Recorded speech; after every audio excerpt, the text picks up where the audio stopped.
Time to see what the wizards are up to.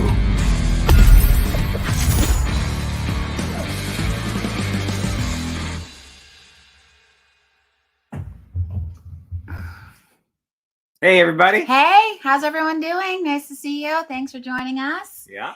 We have some fun things to talk about. Got a Hero Realms update.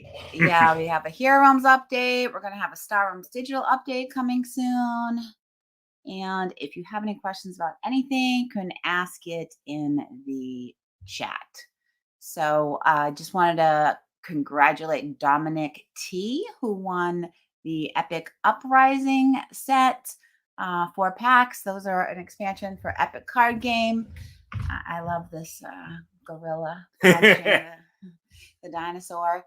So congratulations, Dominic. And for this week, we're giving away all 5 character packs. So these, if anyone that's playing the app knows, characters sort of take Hero Realms to the next level. I recommend to anyone who's playing or purchasing Hero Realms to get the character packs. This is your chance to get them as a prize. So, and we will ship these worldwide. So go ahead and enter wherever you're located, and you will find the information about the contest below, and also on our social media pages, which hopefully you already follow everything. And if you already have the character packs, they make a great present. So you can always enter, even if you already have the item that we're giving away. Because makes a great gift. Obviously they'll need Hero Realms space set, but Hero Realms space set plus the 5 I remember character packs I got a gift fantastic from Santa Claus. I got Star Realms. Yep. Many years ago. Yeah. Actually, I asked for a Star Realms sleeved and boxed, and that was really nice. I think Santa got tired and didn't sleeve every single set. But yeah, so they do make awesome. Hi, everyone who's saying hi in the comments. They do make awesome gifts too.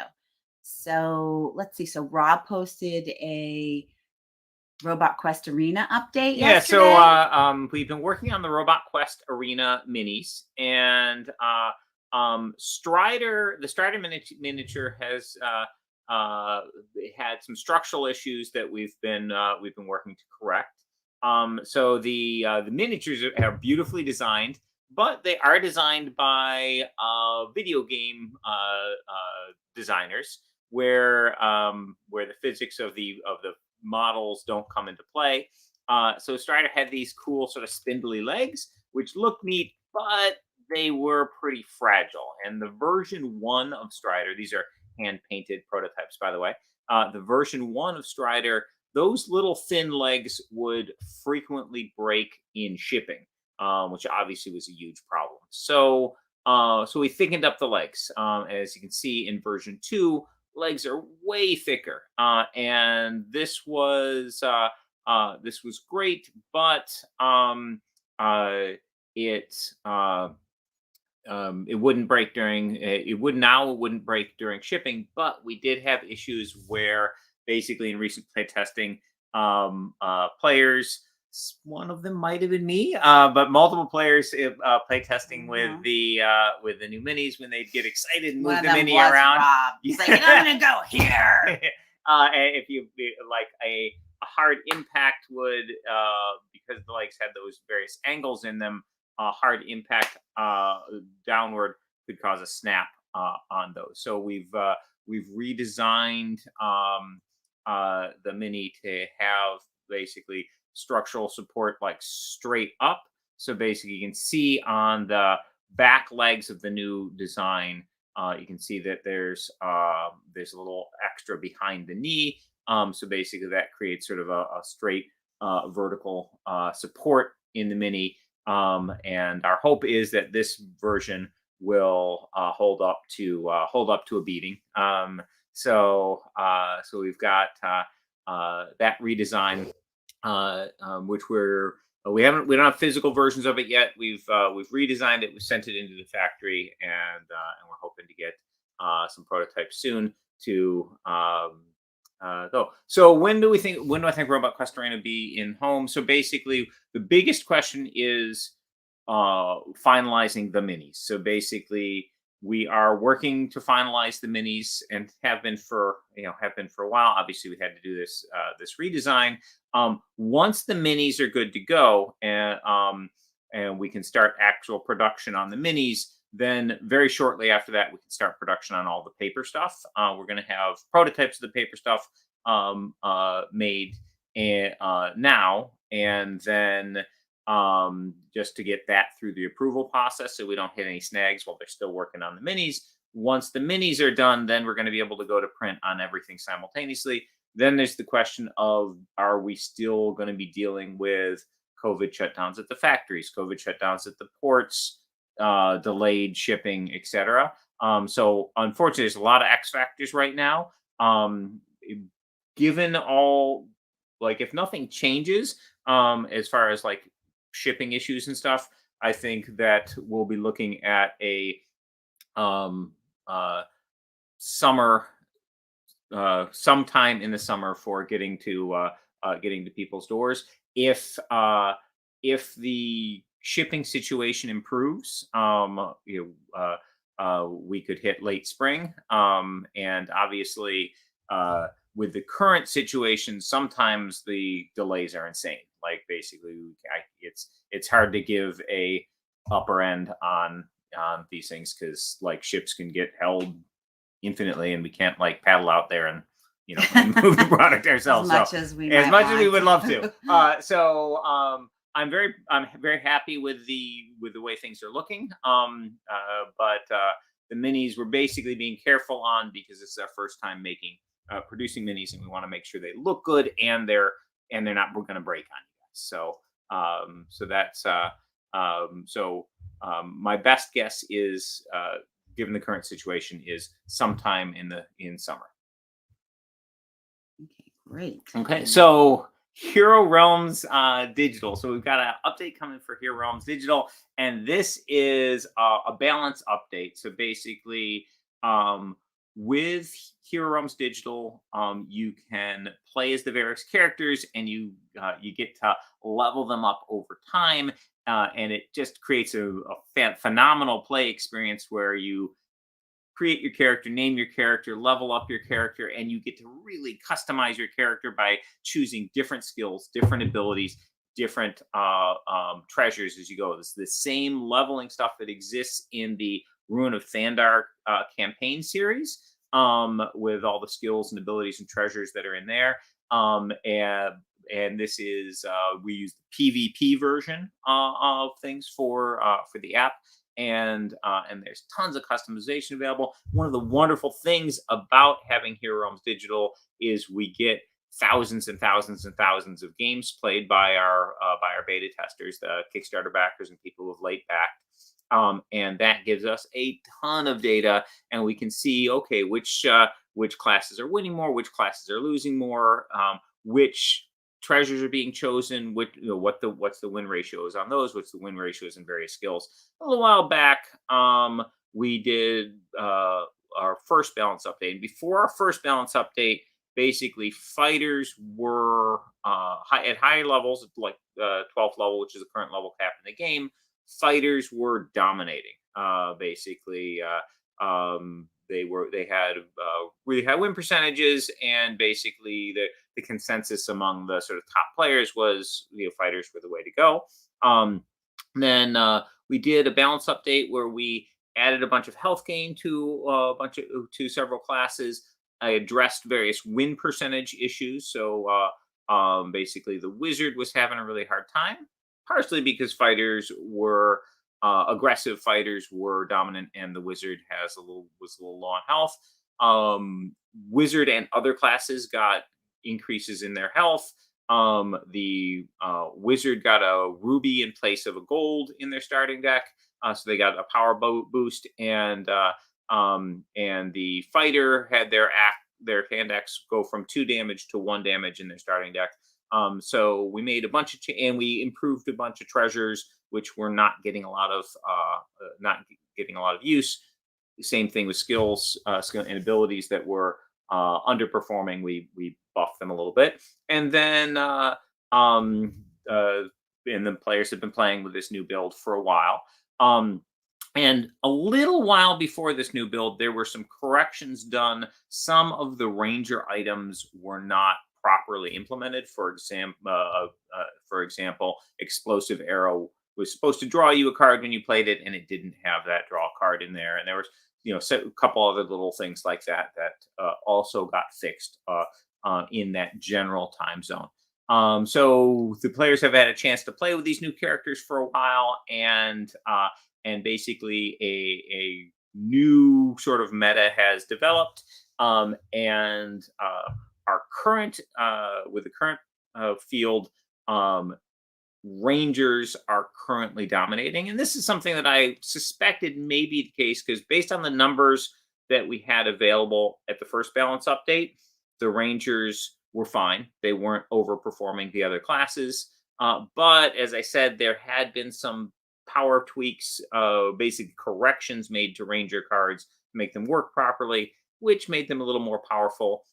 And also, the range is a little more nuanced than the fighter, for example. So it takes players a little longer to get up to speed with how they work. And interestingly, while Rangers in general are dominating, it was a specific build of the Ranger which had unacceptable win percentages, which were actually in the low 70s, which is insanely high for this. So basically, they were winning about 70% of their games. And this had to do with a very specific skill ability combo. So Flawless Track was the skill in question, where this allowed you to look at the top 5 cards of your library, dig through and put up to 3 of them into your discard pile and the rest back in any order. So Flawless Track has, had a win percentage in around the 70% range. So basically, if someone was playing a high level Ranger with Flawless Track in their deck, they were winning most of their games. The other tracks were not, were having, reasonable win percentages. So Flawless Track is getting a nerf. Instead of looking at the top 5 cards of your deck, you look at the top 4. You're still putting 3 of them in your discard pile. So still an excellent card for digging through, but certainly nerfed. One of the things that these Ranger builds were doing is you really taking advantage of that bow arrow combination for the card draw, and the Ranger has some ability to bring arrows and bows back from their discard pile, etc. So that this was allowing them to move through the deck super quickly. So a little bit of nerf on this Flawless Track to weaken that a little bit, and hopefully bring the win percentages down to a more reasonable level. The other offending ability was Snapshot, and this is incredibly powerful in combination with the tracking, in that you can put up to 2 bows and arrows into your discard pile. If you have, each arrow draws you a card if you have a bow in play. And the Snapshot stuns a champion, brings back 2 bows or arrows, and draws you a card. So it's very easy to have this be a draw 3 effect for you, because let's say you had 1 arrow in your hand, you do a track, you put a bow and an arrow into your discard pile, use your Snapshot and stun a champion, draw a card from the Snapshot, return a bow and an arrow into your hand from your discard pile. And now the arrow that you had in your hand, which didn't have a match, now you can play the bow and play those 2 arrows for 2 more draws, which you wouldn't have had without this. So basically, stun a champion, draw 3, and give you some combat. Super powerful, and and that was that sort of scenario was helping to give the super high win percentages. So we've done a nerf to the Snapshot, where it's still stuns a champion, and you can still bring 2 arrows back from your discard pile and you draw a card. So it still has the same best case scenario, where it could potentially give you a 3 draws, which you wouldn't have otherwise had. However, it no longer brings bows back from your discard pile. So it's going to be much harder to maximize, and it will greatly reduce those scenarios where you can get the draw 3 out of it. So still very powerful, but a significant nerf from where it was before. So interestingly, if you have a Ranger which did not have the flawless track snapshot build, you're not getting a nerf at all, because basically the win percentages on those builds were not out of line. It was just this one particular build that was showing some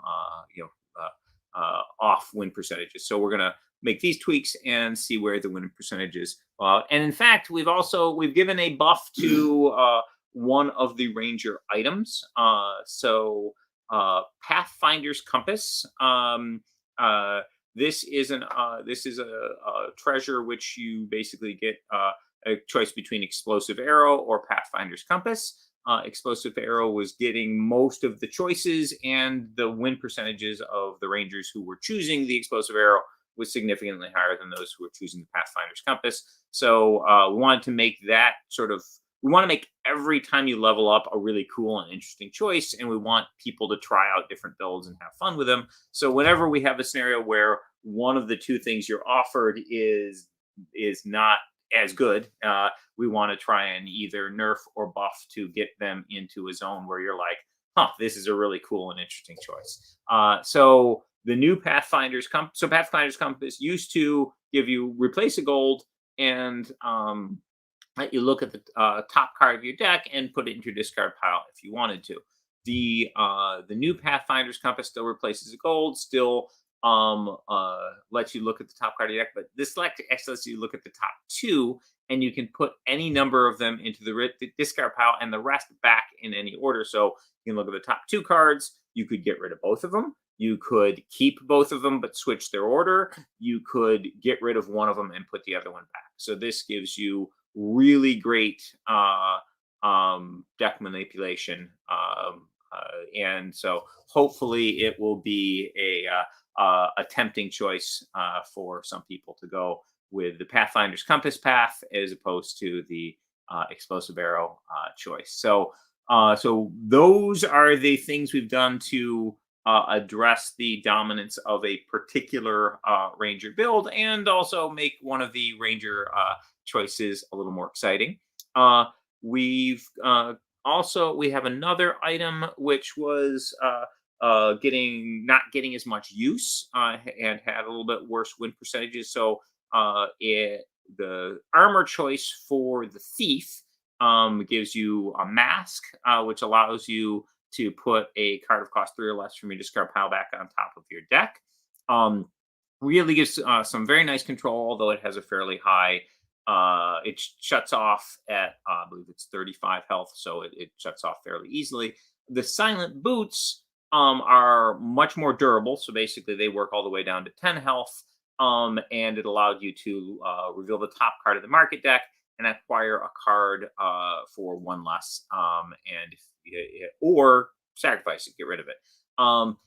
It was doing okay, but just a little bit, the numbers were a little bit weak on it. So we decided to do a very minor buff on the silent boots. Now it will show the top card of the market deck, and you can acquire it for one less, or you can put it back. So if it's not great for your opponent's deck and better for yours, but it's not the most strategic purchase right now, you can keep it there. Or if it's a card that's good for your opponent, not good for you, and you don't want to buy it, you can sacrifice it. So basically, the silent boots are just getting a little bit better at sort of controlling what's coming up in the market.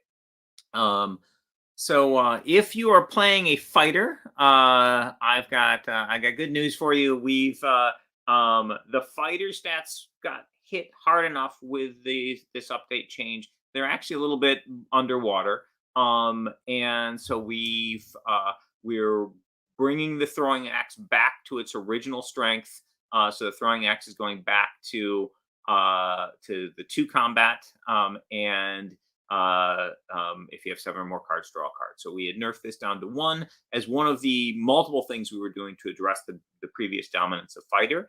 The other thing that we did to address the dominance of fighter was in the previous balance update was a little more subtle. Basically, we gave other classes more health gain. So basically, some of the skill paths that were less used often had some health gain in them, and we increased those health gains to make those skill paths a little more attractive. Have a little more balance on which skill paths people chose. We also gave the wizards spellcasters gloves, which give health. We gave them a health gain boost, and to make those a little bit more attractive over potentially wizards robes. That incidentally worked out really well. Now those two treasures are fairly evenly chosen and have basically identical win percentages, which is awesome. So basically, while the fighter's item is now has gone back to where it was before, the world that the fighter is battling in is a little bit harder for them because there's more health gain running around in the game. So we basically felt it safe to move the throwing axe back to its original strength, so we'll see how the fighter does with that new one. If you're playing a wizard, I've got bad news for you. So in that previous balance update, we had moved we had tried out moving a gold to a ruby, and basically the wizard's win percentages are excellent right now. They basically only surpassed by that one ranger build.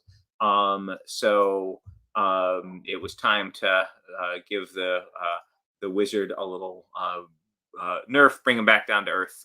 So we're switching the ruby back to a gold.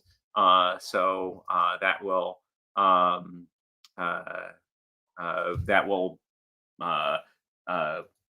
hopefully bring the win percentages back to a good place for the wizard. And we'll see how they do in this new meta. And these kind of balance changes are things we're going to be coming back to repeatedly. Let me check out that question again. All right. So there was two questions. Sure. One was, when will we be able to get this as a fully released app using Google Play credits? So I'm not entirely familiar with Google Play credits, but basically our current schedule in the spring, we are looking to. We had tentatively slated summer for releasing the app in general.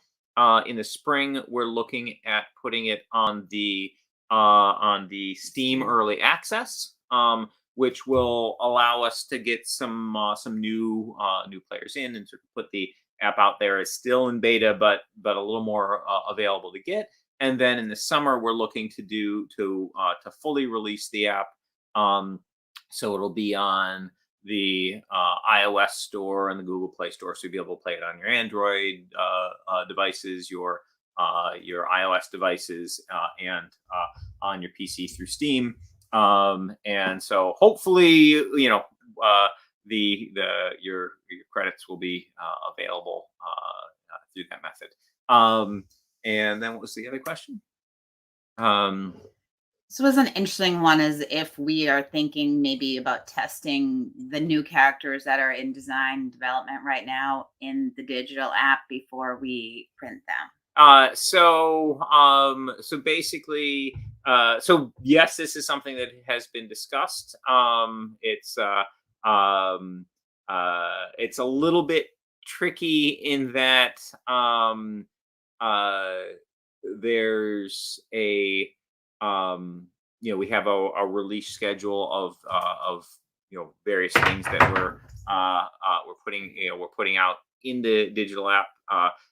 So it may be that we have not so pretty versions of them that are within a special test build, like we have the special test build of Star Realms, and just to get the testing on the mechanics more. But basically, that's one of the wonderful things about the digital app is we can get such huge testing numbers in on those.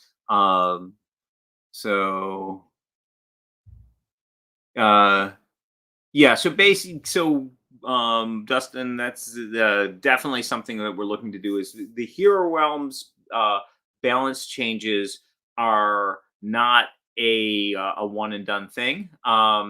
It's something where we're going to be continually monitoring the game and looking at win percentages on the various classes, and we'll be making balance tweaks. And sometimes those balance tweaks will go back and forth with like what we had with the axe and the gem, the axe and the ruby for the fighter and the wizard.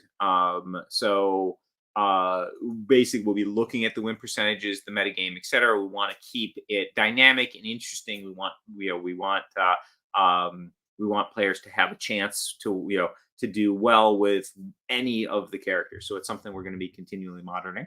So I had actually there was another question here. On the compass, must you look at the top 2 cards, or could you just look at one? So you'll look at the top 2. Basically, we could do this. It would obviously be a slightly more powerful if you could choose to only look at the top 1 and control when you did or did not do a shuffle. But that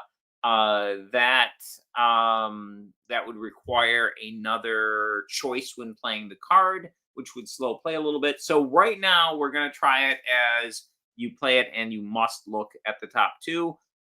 If we determine that, hey, that's not working out, we could add that choice step.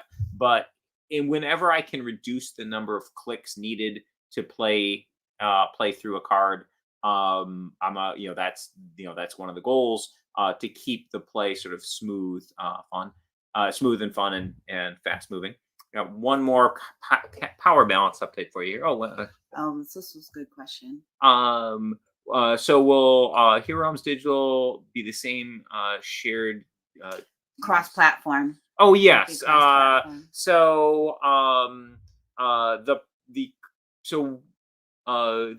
final answer is we haven't 100% locked down monetization. But if you're backing on Andrew, if you're backing the beta right now, either through the Kickstarter or through late backing, then yes, you'll have access to all platforms, and the game will play everything on the games will all play on one server, so you can jump between devices. Now, whether we're going to charge separately for accessing your account for new players who are coming in once it's in full release, that's a possibility. So it may be that people have to pay to be able to get the online play on Steam and iOS and Android separately, or it may be that it's a one purchase like we do with Star Realms. That we haven't fully decided. But everybody who is likes the axe. Larry loves throwing axes. Everybody who is currently backing will definitely have all the platforms without paying any extra, because that's part of the deal. So let's see. My last the last balance update is the Cleric is getting a little love. The Cleric's win percentages have been just a little bit south of where we want them to be. This is I think this was a little bit hidden in our previous balance update by the fact that fighters were so dominant, and clerics are a fairly decent matchup against the fighter, with their built-in health gain. So we weren't seeing the sort of true numbers for the cleric. And now with a more diverse meta, the clerics are getting a little bit beaten up. So we are doing and we weren't having issues with which skills or abilities they were choosing. They were basically slightly underperforming with most builds that with basically all the builds that people were doing with them. So this was a time for a base deck power increase. Basically the cleric had poor purchasing power. So the cleric's purchasing power was even slightly worse than that of a starting deck, generic starting deck. So basically giving the mace the +1 gold is a nice way to sort of give bring the purchasing power of the cleric up to average, and that should translate into a nice improvement in their win percentages. One of the basically from a thematic standpoint, gold in the game, when you gain gold, it's not always just currency. Sometimes it is just influence, because basically, so from a thematic perspective, sometimes people just help out the cleric because they're doing good works, etc. So, for example, the cleric's prayer beads, they give the cleric either healing or 2 gold, and that's not a scenario where the cleric's giving away their prayer beads and losing them because they're bartering them for something. It's a scenario where people, are coming to work for the cleric, or giving the cleric, stuff, or doing stuff for the cleric because they like what the cleric's doing. So in this the thematic representation is, the mace is a holy weapon, and the gate is giving the player some respect. I like this one. And no, it's not. If you like, the barbarian might get gold in a scenario like that from from the intimidation or smash factor, but that's so that's the thematic reason. The game mechanics reason for doing it is basically, we wanted to encourage the cleric not to be sacrificing their mace as their sort of first thing they thin out of their deck. Leave a little bit of combat in their deck to sort of keep the games moving along a little more. We thought that if we added the gold to the mace, that would give us the boost in gold that we wanted. It would reduce variance, where if we change a gold to a ruby, we get that same gold boost in the deck. However, it creates larger swings. So, if the ruby misses the shuffle, or etc., so you get sort of more concentrated gold. By putting the 1 gold on the mace, we get sort of a smoother gold distribution, and discourage the cleric from sacrificing the mace. So now, instead of the first thing they sacrifice, it's going to be one of the last things they sacrifice. So so,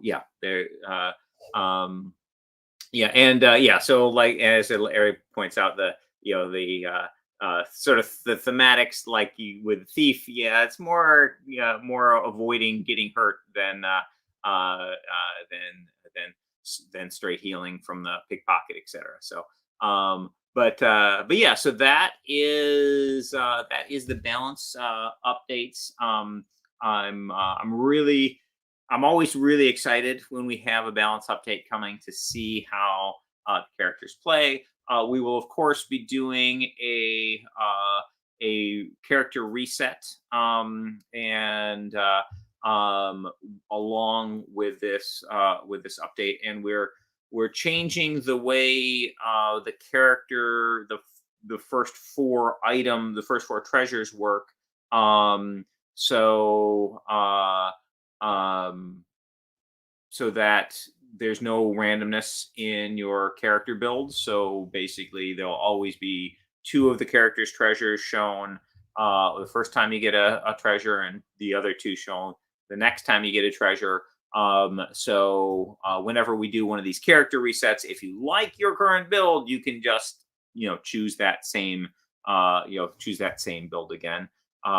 So we'll be doing this update. You'll get to rebuild your characters. You can build them the same way you had them before, and if you like your build, obviously some of the things might have gotten better or worse. Or if you want to try out something different, you'll be able to do that with this new build as well. So that is the update and for Heroes. We will be posting in Discord and on social media the actual timing of when the update will roll out, so that people know that. Wait, what was huge? I believe that's the huge is the non-random choices. I'm glad everyone's happy with this. So the update will indeed break games. So what's going to happen, basically, when the digital team is sort of ready to go, okay, we've got this fully implemented, and the tires are kicked, and we're ready to push it out to beta testers, and we don't think it'll blow up when they get it, then they'll let us know. Debbie will push out information to everybody. He'll hear from Joel on the Discord. We'll put an update on the Kickstarter, and I we'll expect it'll post be on this social media. week. It'll probably be. So basically, those 48-hour games you got going, try and finish them up because the apocalypse is coming yet again.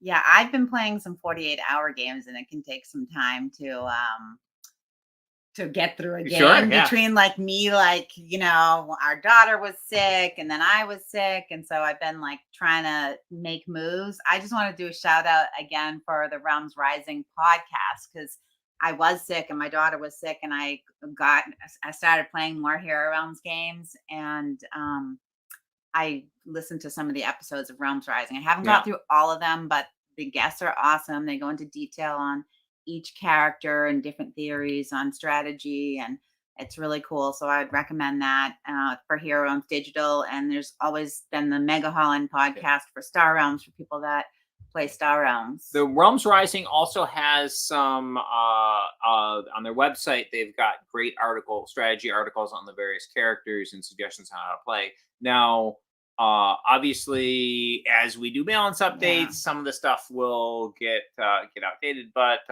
basically, they really concentrate on strategies in there, and that includes like having Legend Series winners on to talk about stuff. So, like for example, Larry won a recent Legend Series and has been a guest on the show, etc. So let's see. What was?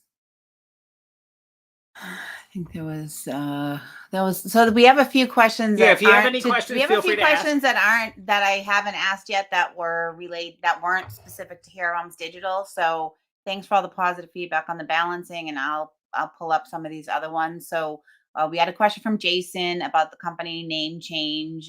We occasionally have people that are just seeing the new company name change. So basically, White Wizard Games, our original name was a nod to the Tolkien books and the sort of wizarding levels where you had like the brown, the gray, the white. So like Sauron the white, or the Gandalf the gray becoming Gandalf the White, and so is like so White Wizard was a reference to that. Unfortunately, as our company expanded and we got people like working for us in all parts of the world, some of our staff in the American South would occasionally people would be confused and think White Wizard was referencing white supremacy in some way, which obviously is terrible, and that that wasn't something that was on our radar at all. So we were like, well, that's not something we want anybody thinking ever. So we changed our name to Wise Wizard Games. So it's a little sad losing the strong token reference, but still the wizard hat. But we still have our wizard hat, and so yeah, that's and it was really important to us to keep the WWG, so we keep all our product codes the same, make things really easy on distributors, etc. So yeah, that was our name change. It took quite a while to implement. Actually, we had decided to change our name and then had to go through the process of all the legal stuff to make sure that we could keep the rights, etc. So just looking at a couple of other questions that came up. Oh, someone had asked here when there was going to be a RoboQuest Arena update. So earlier on the stream, we talked about that. Rob posted one yesterday, and there were some.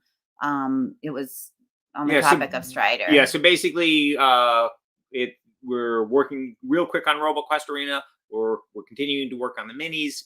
Really have to get those right. And one of the things we've discovered through repeated play, etc., was that the Strider miniature is a little bit fragile. We had to do a redesign of it. That redesign we've submitted to the printer. We don't have the new model for it yet to try it, but hopefully this new build will be structurally strong enough. And when we get that new model in, I'll of course share that with an update on Kickstarter.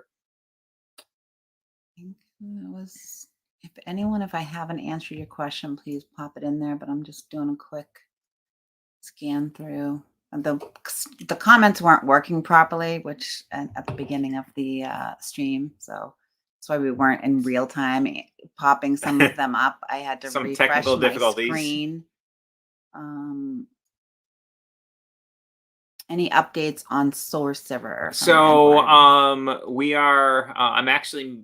So no update currently. I'm actually going to be. I'm meeting with Peter later today, actually, and we're going through all the feedback we've gotten from backers. Thank you everybody who's been playing all the Sorcerer stuff on Tabletop Simulator. So if you are a backer but aren't familiar, Sorcerer Endbringer, all the content for the game, all the expansion packs, all the Kickstarter exclusive packs, the Endbringer content itself, that's all up on Tabletop Simulator now for you to try. We're gathering feedback from backers who choose to play on Tabletop Simulator and try it out. And we've been making changes sort of throughout on that, but we're basically doing a look at all the all the Endbringer feedback and another look at all the character pack feedback today. And Peter there's says Peter. Hello. Yeah. Oh well, Edward also, the other comment that was asked earlier that wasn't here on Sigil was he's wondering if we'll make a full real narrative game. Oh man, Peter, cover your ears. So I thought, yeah. Peter loves those styles of games, and has a lot of cool ideas on it. So I imagine Probably. That's the kind of thing that will eventually happen. And then, are there any updates on the Robot Quest rulebook? We can look at that. So I don't have an update on that currently, but yeah, that's something where we can we might put up the tweaked. I think it's a good idea for us to put up the tweaked version, because basically we've incorporated a bunch of feedback and changes into that, but we haven't shared those yet. So that's definitely something we can share. Yeah. All right. I think we've answered all the questions. It's good to see everyone. And we will. We're not done. I wanted to mention one other thing. I was like, wait, there was one other thing I wanted to mention. Where's that? Oh. Yeah. So we have tech is going to be coming to Star Realms Digital soon, and of course, this will contain a new chapter for the campaign. The tech cards from High Alert are it's a really cool set, so it'll be really fun to play in the app.